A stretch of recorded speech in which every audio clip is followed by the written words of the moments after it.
My goal is to make sure we have a shared and common platform in order to make decisions.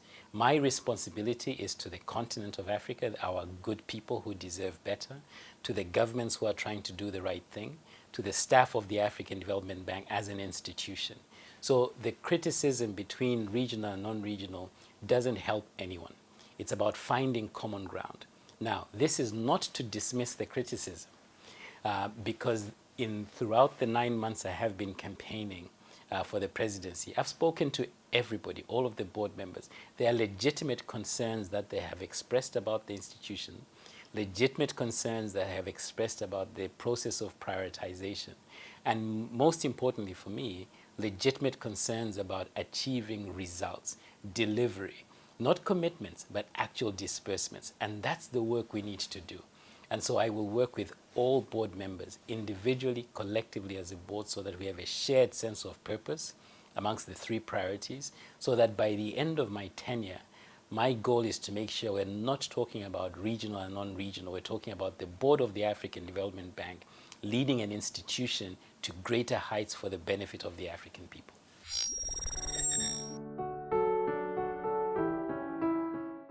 So when it comes to the operational side, I've spent 18 years in operations, working on the continent in various sectors, various regions, and there are good examples of how to get this thing done. I'll pick 3 examples. The first was the partnership between the World Bank and the African Development Bank on making finance work for Africa. It was a knowledge product that reshaped completely the financial sector on the continent in terms of licensing, in terms of expanding of products.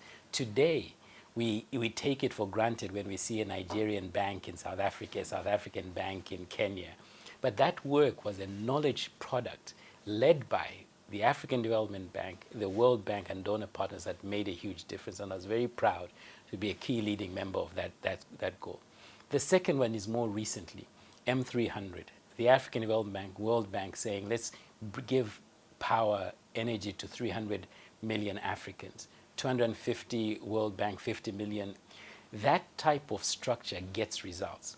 And I will make sure that for some of our largest projects that are out there, Inga Dam is one that I'm particularly keen in. We've got 5 ports on the continent that could make a huge difference for regional integration. These types of large projects, I want to make sure that as president and working with the presidents of other MDBs, the private sector, we set up the structures for effective implementation. The rest of the work is the boring stuff that never gets the headlines, but is fundamental to effectiveness. Sitting down with my leadership team, mapping out in great detail, what does it take a young professional within the African Development Bank who has a crazy but fantastic idea to develop a new product?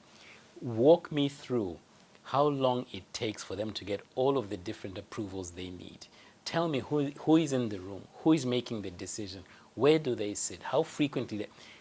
Unless you are willing to sit through those processes, you will make no difference. My goal is we need to reduce the processing time by at least 50% to begin to have a conversation about efficiency and effectiveness. We've done that here at the World Bank. We used to have a 9-month process to prepare our budget. We took the same approach I've described, and now it's a 3-month process with a budget negotiation process of 1 month. We used to have a 200-page document. Now it is exactly 15 to 20 pages. You can make these distinctions, not by fighting between non-regional and regional, but by focusing attention on the results you want to achieve, by demonstrating you've done your homework, by giving people hope that what you're proposing makes sense and will be for the betterment of our primary clients, who are the African people. I mean, I grew up on a farm, and so the issue of climate is one that I feel very strongly about. But one of my frustrations, working in development for as long as I have, is that oftentimes we get stuck on financing for climate. We get stuck on terminology, adaptation, mitigation. We get stuck on all of those things that bear no relevance to the African people that we want to serve. My goal is to make sure that we are making sustainable investments. What sustainable investments mean is that we are mindful of what the goal of the goal is. When we're having this conversation, it's because my granduncles, my aunties are still living in villages with no power. Our ultimate goal is increasing energy access for that community. We must make sure we're making those investments appropriately.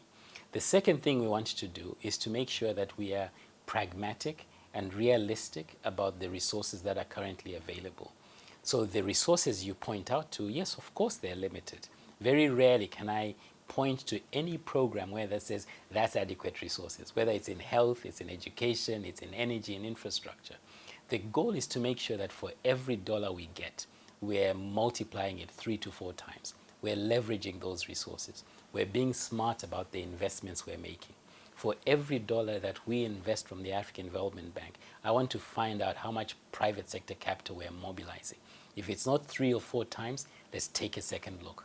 Let's use guarantees. Let's use first loss options. Let's use syndication. Let's use all of these options that stretch the dollar as much as we can. So I am very generous. I will, in terms of where money comes from, I will take money from wherever it comes. I am proud of the fact that the World Bank had a successful replenishment of 100 billion.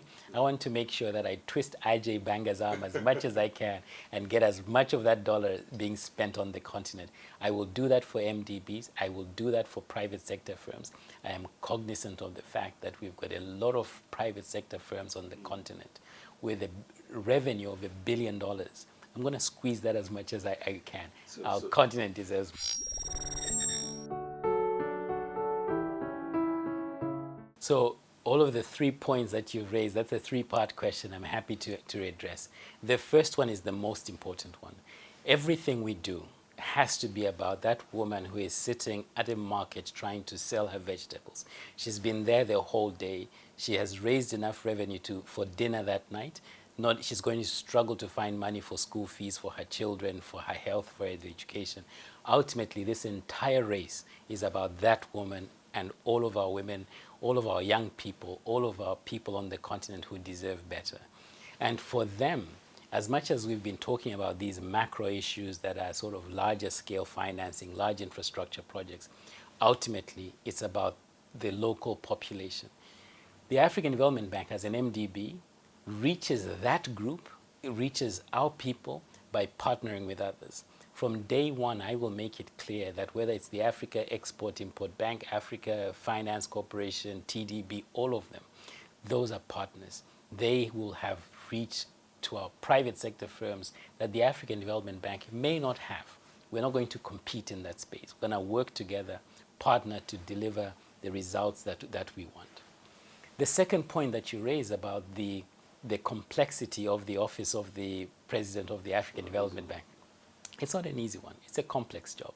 It's a technical job. It's an operational job. It's a political job. I am clear-eyed about what I'm getting myself into. And what's important for me is to make sure that throughout the tenure of my presidency, as I have always done in all of the jobs that I've dealt with that have been complex, is that being aware of what you know is important. Being aware of what you don't know is even more important. I'm very comfortable making sure that when I'm building my teams, I'm identifying all of my weak points. I'm hiring people who are smarter than I am to make sure that collectively we are strong. Secondly, when it comes to debating options, I actually make it a point in my meetings to appoint one person whose job it is to criticize everything that I say. It doesn't matter how strongly and confident I am. I want you to criticize. When we're in that brainstorming session, I give license to people to debate complex issues. And once you've done it for one person, trust me, everybody else feels comfortable that this is not somebody who is a Mr. Know-it-all. Once we have arrived at the best possible decision, and oftentimes in complex situations, it's the third and fourth best options, then it's all troops on board. We're going to execute quickly, effectively. When we get it right, great. When we don't, we self-correct, learn, and move on. I have done this in many complex situations around throughout my career. Soon after the peace agreement was signed in Sudan and South Sudan, introducing a new currency in a post-conflict situation, it was something that I dealt with. It meant on one hand, I was negotiating Islamic finance versus conventional finance. I was negotiating on the same day people in suits and army generals who had just come from the bush. I was negotiating between two countries that were struggling with oil revenues, yet we managed to find consensus. We managed to deliver the change that we needed effectively, quickly, and it was done. Together with my teams, I have worked in terms of Somalia, for example, when they were coming out of Ida arrears, working with colleagues to negotiate a transition from a party who is still forming government to resolve those type of issues. And ultimately, when it comes to Ida 20, keep in mind, when we were negotiating Ida 20, the world was in lockdown. COVID had hit us.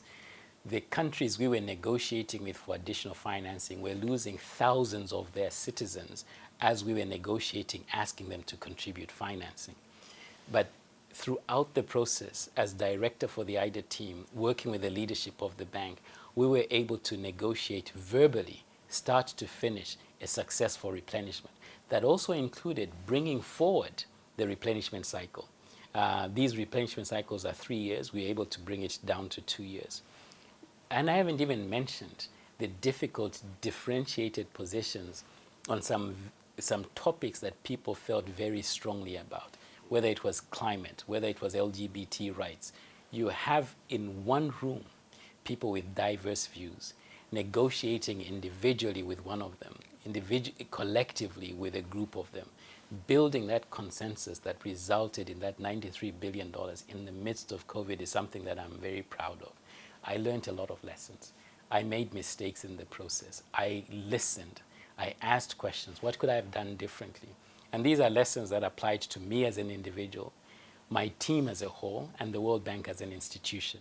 And so when I look at IDA 21, and despite the complex environment we're in, being able to see them succeed with $100 billion in replenishment is something, again, I'm very proud of. These are the hardcore lessons I want to bring to the African Development Bank. When we talk about replenishing the African Development Fund in this environment, where your largest shareholders are cutting aid, it's complex, it's difficult. As president, you have to be there.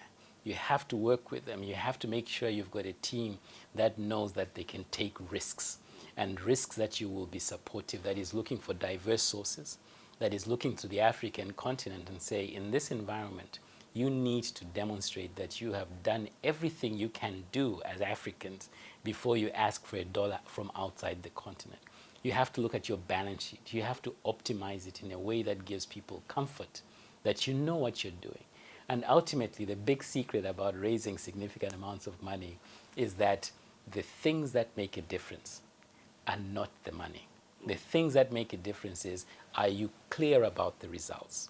Have you demonstrated that for every dollar they will give you, you will be efficient and effective? And importantly, will you be transparent about how that money is being utilized? Because ultimately, in this environment, the US administration, the German administration, the Europeans, the Japanese, the Egyptian administration, the Nigerian administration wants to be in a position to say, we have constraints domestically. We made this investment into the African Development Fund because it was the right thing to do. And by the way, we can trace these resources. We know what the benefits are. And this is to the benefit of not only the continent as a whole, but our country specifically. That's the language you need to bring. It's operational, it's technical, it's also political. And that's what I'm looking forward to picking up from where Adesina has left off. Let me start with the infrastructure one, because I think we will be able to find the philosophical answers to my response on infrastructure. The infrastructure deficit is significant. The gap is significant. However, I strongly believe we can be smarter about how we invest in infrastructure. Because today, if we mapped out every infrastructure project on the continent, we will be shocked at how much it is. It's significant. In order for it to make a lasting difference, two things that I intend to do. One is to make sure that whenever we're making an infrastructure investment in one country, we're mindful about what's taking place in other countries as well. One road that connects two countries is worth 3 or 4 roads that are purely internal. Because when we build that cross-continental traffic, the benefits are significant. The second thing I want to do is to move away from this notion that infrastructure development is here, economic development takes place over there. Every road, every rail, every pipeline has to have a corridor conversation. Because if you're having a corridor conversation around one of these infrastructures, then you're also building the mechanisms by which maintenance for those roads will be done. You don't build roads in isolation from the rest of the economy. The rest of the economy is what makes sure that that road gets maintained. I should actually say three, in the sense that the other thing that I will do when it comes to infrastructure is recognizing that our continent is unique in terms of its size and the distances. Between Kinshasa and Lubumbashi is 2,000 kilometers. When you do these road projects, procurement bit by bit, you're going to take forever. We have to upstream the evaluation, all of the environmental assessment, so that once that is done, even if you take slightly longer, from then on, it's just fundraising and construction as quickly as we possibly can. Which brings me to your final question. What does success and failure look like for me? As an individual, failure is when I feel I didn't do everything I could to make a difference. That's failure for me. If I didn't utilize every resource at my disposal, if I didn't ask all of the questions that I could have asked, that's failure. The inability to learn from my mistakes is failure. Inability to acknowledge my mistakes is failure. So for me, failure is not aesthetic. Falling down, right? That's not failure, because it happens to the best of us. If I'm not making mistakes, it means I'm not trying enough. It means that I have a comfort zone around me that is not doing the best I can. So I expect to fail, right? Success is the exact opposite. Success for me is when I'm done, somebody feels the benefit of my action. If satisfaction merely is about my feeling better and saying, look, I really looked good in that interview, that's not success. Success has to be measured by the impact you have with others. And the reason I'm clear about these interpretations is because the one thing that I do as a hobby is paint. I'm an amateur painter with acrylic. Every Saturday, 2 hours, I'll be downstairs in my basement, in my room, painting. And painting teaches you many things. Some of the best pieces of artwork were accidents. It was the brush that fell. It was the paint that spilled over. It was the fact that you held your brush 2 seconds longer than you should have. It was the fact that you mixed two paints that are... And when you see that, what happens next determines whether that's success or failure. There are people who will build around a piece of mistake, and suddenly you think that's good. And ultimately, success is not what happens in the basement when I'm done. It's the reaction that people have when they see that piece of work. Sometimes it's just that one smile. Other times it's because I've been able to auction a piece and donate some money to a charity on HIV/AIDS, and I see the kids have a new classroom. That's success. So that's my not so philosophical response to your question.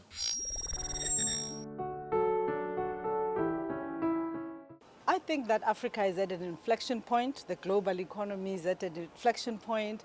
And I think it's time that Africa sees this as an opportunity to do the things that it's needed to do for a very long time. For me, Africa's biggest problem is its lack of productivity.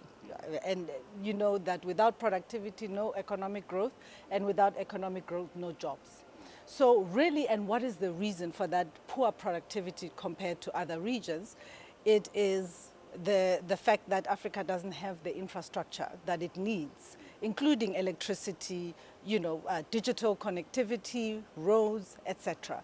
So I'm calling my vision Lift Africa. And the Lift Africa really stands for a large integrated infrastructure as the first pillar, because without that, there's no productivity. The second aspect of it has to do with financial innovation and private sector development.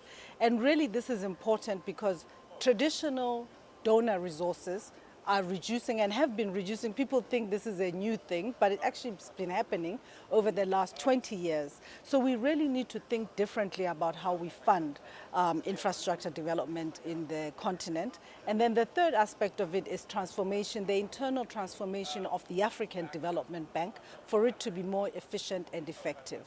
So for me, that is my vision for the African Development Bank. We really need to go back to basics. The African Development Bank was founded in order to develop the integrated infrastructure on the continent. And I think over the last couple of decades, we've tended to stray away from that, I think to the detriment of Africa and Africa's development.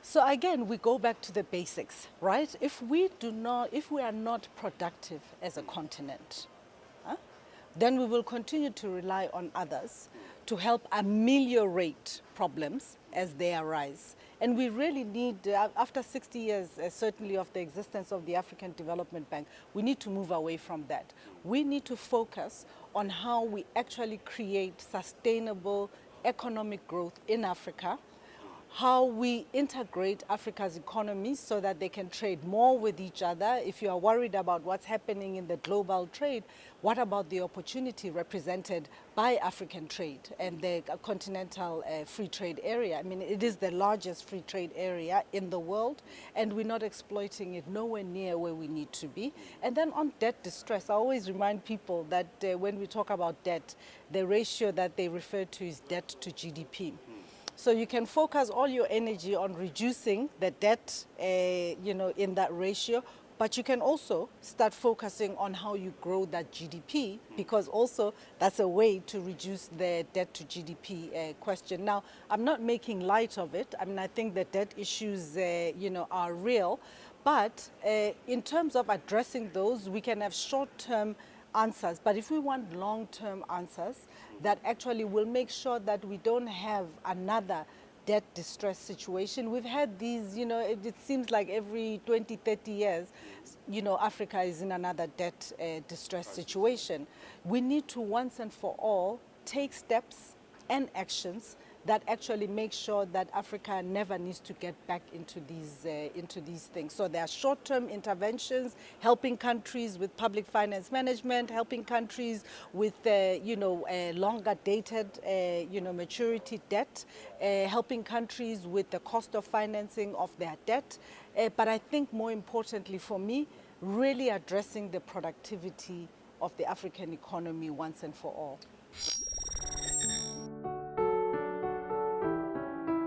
For me, the priority is that foundational infrastructure that I talked about, including the digital connectivity. A lot of economic activity now depends on seamless connectivity with regards to that. We need to look at standards. I mean, if you think about it, if you're building, a fiber, what do they call optic? Yes, exactly. From from the eastern part of Africa to the western part of Africa, a large number of countries are covered in that distance. How do you do it in such a way that you have the same standards? Because investment, it's easier for the private sector to invest in that kind of infrastructure if, for instance, the rules and the standards are very, very similar. But that kind of investment is necessary because if we're looking at payment systems, for instance, that facilitate trade, you need to have that infrastructure in place. So for me, you must have roads that link different regions. Rail is a lot more difficult, but I think that there are opportunities also to link regions using rail. We need to look at our ports so that we can trade with each other, and we need to look at digital connectivity and then a payment system that works for intra-regional trade. The reality is that, MDBs and the African Development Bank has limited capital. It's a lot of capital. It's the biggest financial institution on the continent with the AAA rating, but it's still limited for the needs of the continent. Just on infrastructure alone, we're talking $100 billion, every year that's required for investment in infrastructure. So we cannot do this without the private sector. Institutional funds in Africa are estimated somewhere between 2 trillion and 3 trillion, dollars. That's a lot of money that could be deployed for investment. And I think it would be the kind of investment that would attract the private sector because it contributes to higher productivity for the continent, which is what the private sector would like to see. So how do we attract them? We attract them, first of all, by making sure that we have systems that are transparent. No private sector is going to go and try and figure out how you are all working and how your systems work, what are your approval processes. So that's important, to be able to create platforms that make it easy to engage the private sector. But in addition to that, we need to leverage our balance sheet, we need to leverage our AAA rating in order to address the risks, especially those risks that the private sector themselves on their own cannot address. And then, of course, I think it's important that we work in partnership. Mission 300 is an example of such a partnership and a platform approach. I think this is important. But you may not know this, Rufai, but Africa has over 100 development finance institutions. Wow. I mean, that's a lot of development finance institutions, all of them having received capital either from their local government or from their national government. Imagine if we could pull all of that capital together, collaborate together for a common purpose, which would be to increase the productivity of Africa by investing in infrastructure. We must be careful in characterizing the role of non-regional shareholders, because the bank, is a little bit different from the other MDBs, with 60% of the shareholders being African. So I think the issue with the African Development Bank, of course, is that many of those shareholders are also borrowers from the bank. So I think there is an issue there about having strong governance and risk management to make sure that decisions are not being made outside of the overall interests of the bank. But having said that, okay, we partner with countries on their development priorities. Very, very important, to remember that, because if we didn't do that, I think that we would probably become irrelevant. So it's really about partnering with countries and helping them achieve their development priorities, but also the development priorities as agreed by all the countries at the African Union. So working, for instance, with ORDA NEPAD on the work that they've done, looking at continental infrastructure, this is important. So you'll remember that, Agenda 2063 is at the foundation of the 10-year strategy of the African Development Bank. And I think that's a reflection of the fact that, in fact, the African Development Bank is focused on the priorities of African countries.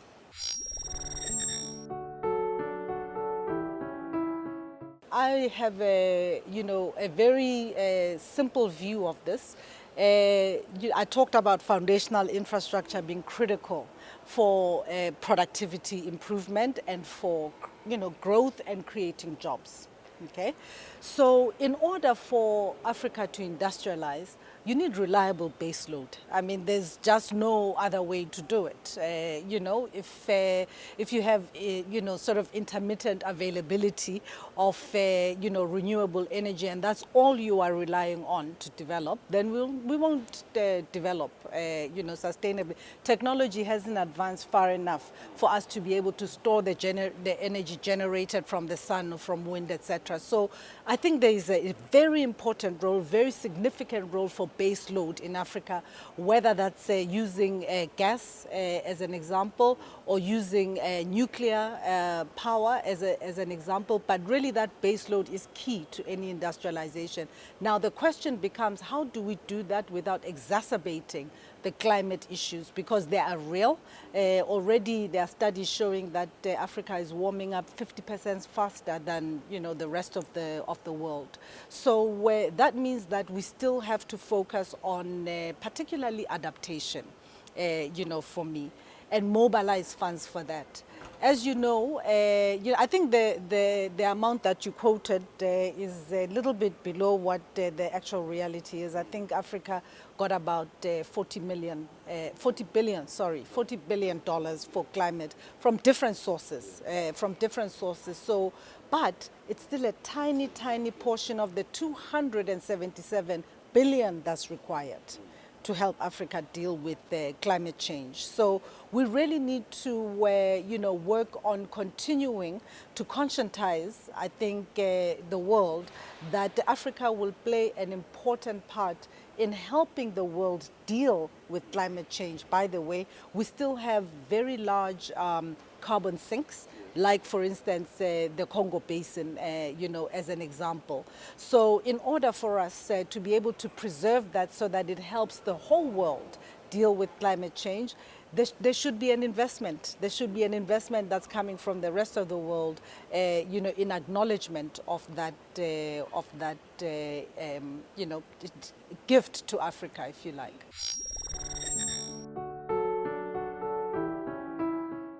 Again, I go back to my vision of LIFT. So I always say to people, if anyone at the African Development Bank tells you that they are going to create jobs, that's not what we do, right? We don't hire people to, at a factory or anything like that. We finance these institutions, we create the enabling environment for these institutions, and we make sure that they can be competitive. And being competitive requires them to have reliable electricity, to have access to clean water, to have access to roads so that they can, access markets. So again, that foundational infrastructure is at the heart of it. And it's really, really important. I can't emphasize this enough, that, you don't start with the outcome you want. You start with what you need to have in place to generate the outcome that you want. Jobs are created by the private sector. And the private sector needs an enabling environment to be able to create those jobs. In fact, if you look at the African economy, and the extent of, the formal economy is quite small. But if you look at the informal economy, it's quite large. But it is informal because, in fact, it has to, operate in informal circumstances because of lack of access, for instance, to basic infrastructure. You change that, you try and get those informal sector to formalize, and all of a sudden you have a very different Africa, which is productive and which is creating jobs for young people. But in addition to that, I want to emphasize that there are things that we can do to support the private sector, especially in fragile economies. People think that because countries have insecurity issues and, they have challenges, they don't have a private sector. They do, and sometimes very good private sector. So the bank needs to think about how we support the private sector in those countries, because it could be a way for them out of fragility and out of insecurity. So I always say that if we want to really engage the private sector sustainably, we can't continue the way we are working. They are not going to allow us to take their money, sit on it for 3 years, waiting for a project to get started. So we have to improve the way that we process projects internally, so that when we go to the board of directors to have a project approved, it's shovel ready. It's shovel ready so that when the money can start dispersing, because development doesn't happen until you start spending money and you start building things. So the bank, and it's not just the bank, to be true, it's all other MDBs, they struggle with this issue. I was in the bank, of course, and I really did start spending some serious time looking at this issue. we need to plan better. You cannot have plans that are focused on securing a budget rather than having plans that are actually focused on delivering those plans. You can't have plans at the end of the year that then materially change in January because all you were focused on was getting a budget allocated. This is important for me. So improve planning. But in addition to that, I think that we also need to make available what I call project agnostic support and capacity for project preparation and getting projects ready, working with internal project teams, but also working with countries, because a lot of countries struggle with capacity in getting projects ready for implementation. They are good projects, they will have developmental outcomes, but we need to play a bigger role in helping them to get ready. And we can do that in partnership, for instance, with the other MDBs, African not MDBs, but African development institutions, but also international institutions, to really have this sort of like consolidated technical capacity to help projects get ready for implementation.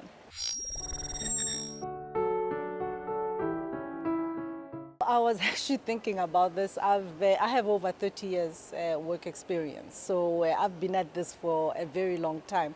And I was talking to somebody about how we've gone through all of these crises. The pandemic is the latest one, but before that you had the credit crisis that happened in 2008, 2009. And before that you had the Y2K. You remember, the world was going to end. We'll have to throw, exactly. So what I've learned is that, I think the French have a very good expressing that the plus ça change, exactly. The more things the more things remain the same. Exactly. So I have been tested, in fact, people don't know this, but I became acting senior vice president of the African Development Bank at the retirement of the previous incumbent on the day that lockdown was announced globally.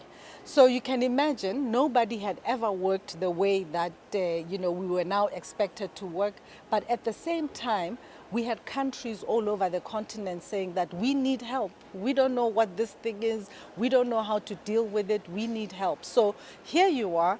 As an organization, you are working in a totally different way than you've ever worked before, and at the same time, you have to work harder and faster and more efficiently than ever before because your member countries are asking for help, your clients are asking for help.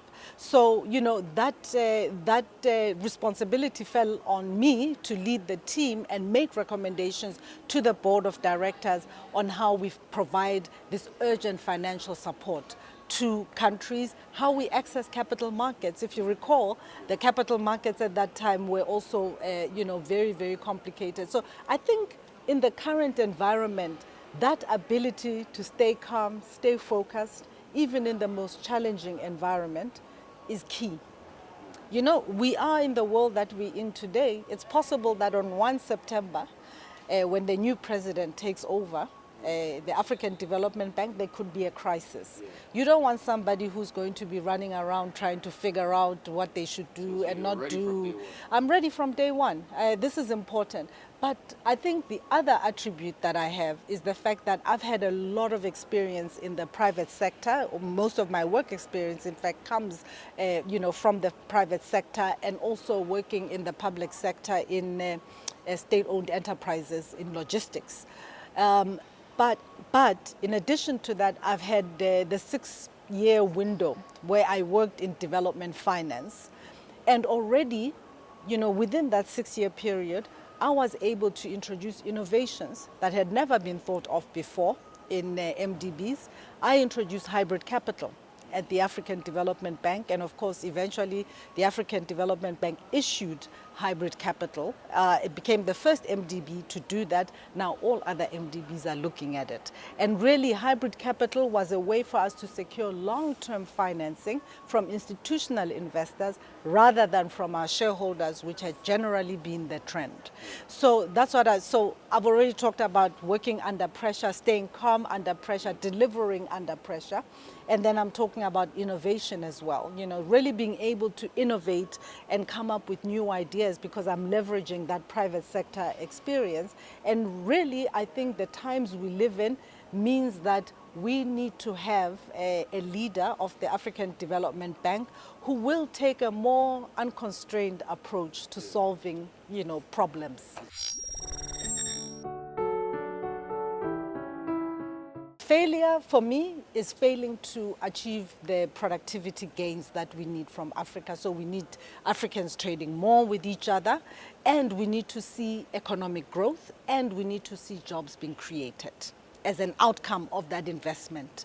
And so that's success, but it's also failure. If you don't see that development, then we haven't succeeded. And I mean, this is the thing that stood out for me when I first joined the African Development Bank, that in the 60 years of the existence of the African Development Bank, and the amount of money that has flowed into development in Africa, you know, have we really optimized its use to deliver the development that Africa needs? And my view is that we can do better, and I intend to do better as president of the bank.